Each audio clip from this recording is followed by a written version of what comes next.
ကျွန်တော်အနေနဲ့မှန်တရားကိုပြောပြမယ်ဒဝဲမှာလက်နက်ကန်နေတဲ့ဖွဲ့ဘယ်ဖွဲ့ကိုမှအခုချိန်မှာကျွန်တော်ကူညီမပေးချင်ကျွန်တော်တို့ဒဝဲလူမျိုးလွတ်မြောက်ပါစေဆိုတဲ့စိတ်နဲ့သူတို့ကျွန်တော်တို့ကကူညီထောက်ပံ့ပေးတယ်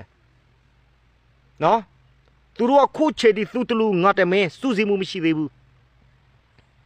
အဲ့ဒါကိုခွဲကောက်ယူပြီးတခြားလူတွေကကျွန်တော်တို့နေမြေတွေဖြည်းဖြည်းနဲ့ဝါမျိုးလာပြီဒီတော်လိုင်းရေးပြီးကျွန်တော်တို့နေမြေတွေပျောက်ချင်ပျောက်သွားနိုင်တယ်နော်ဒါကြောင့်ကျွန်တော်တို့အနေနဲ့လဲဒီတော်လိုင်းမှာပါဝင်နေလို့ဘာမှမထူးရင်တော်လိုင်းမဖြစ်ခင်ကဒဝဲနေမြေဧရိယာနဲ့တော်လိုင်းပြီးသွားတဲ့ချိန်ဒဝဲနေမြေဧရိယာကွဲပြားခြားနားဖို့အများကြီးရှိတယ်ခမသိရင်ဒဝဲနေမြေဧရိယာပျောက်ချင်ပျောက်သွားနိုင်တယ်နော်ဒါကြောင့်လို့ကျွန်တော်တို့တွေဒီကိစ္စတွေထထပြောရင်နော်ဘိုင်လေးတက်ပြီးထပြောရင်တချို့သောလူတွေထထလုပ်တယ်အာတော်လိုင်းတွေမှာဒါတွေမပြောသေးဘူးနော်ကျွန်တော်တို့ဒီလိုမျိုးပြောရင်ဒီလိုမျိုးထထလုပ်တယ်တစ်ဖက်လူကဒီလိုမျိုးနေမြေကျူးကျော်ပြီးဝင်သေးနေတာကိုတစ်ဖက်လူကထမပြောဘူးတော်လိုင်းတွေမှာဒါတွေလိုက်မလုပ်နဲ့ဗျာဒါတွေသူတို့ပိုင်နေပါမလုပ်သေးဘူးဘယ်လူကြီးတူတယောက်မှမပြောဘူးမတော်ဘူး